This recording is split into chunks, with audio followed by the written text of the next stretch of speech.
วัสดีครับวันนี้ผมจะมาให้ดูต้นแลนะครับนี่ลาย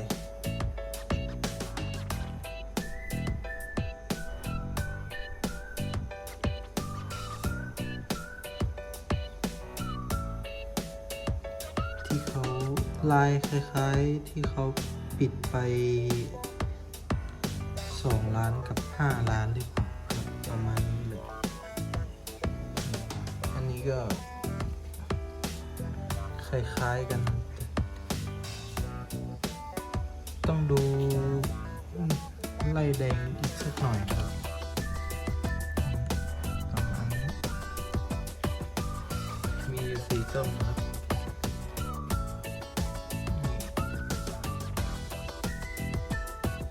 กำลังไล่แดง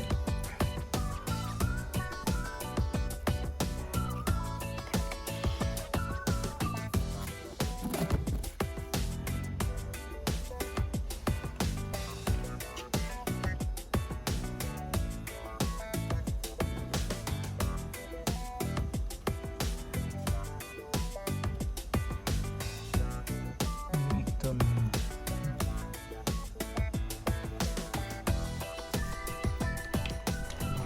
ดีๆก็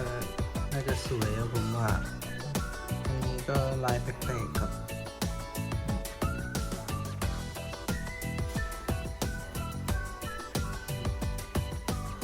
มันจะมีสีแดงแล้วก็สีเขียวอยู่ใต้ริบบนใบบนครับแปลกๆดี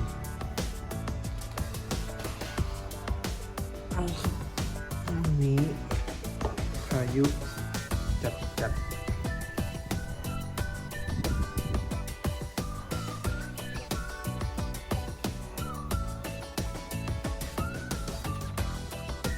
สนใจทักถามมาได้ครับเดี๋ยวผมจะเอาอันนี้ไว้ให้ Facebook กับเบอร์โทรไว้ให้ตัวนี้ไม่ถึง 100K ทักมาได้มารับเองราคาพิเศษครับพี่ตัวนี้ก็สวย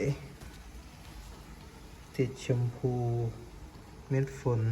ม้าลายนี่แถบขาวติดชมพูเม็ดฝนพายุครับตัวนี้ผมจะเอาไปแลกมิกกี้เวย์แล้วก็เคียวอินโดนี่เคียวอินโดด่างครับด่างทุกใบครับนี่หลอดกำลังมาก็ด่างเหมือนกัน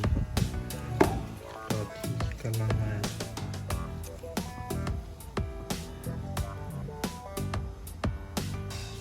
อาจจะไม่ค่อยชัด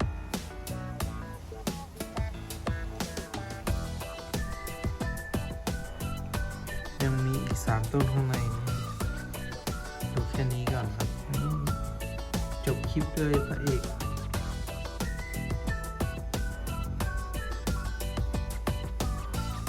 อันนี้เป็นรอยเขาขนส่งมาครับรอยอันนี้นิดหน่อยสวย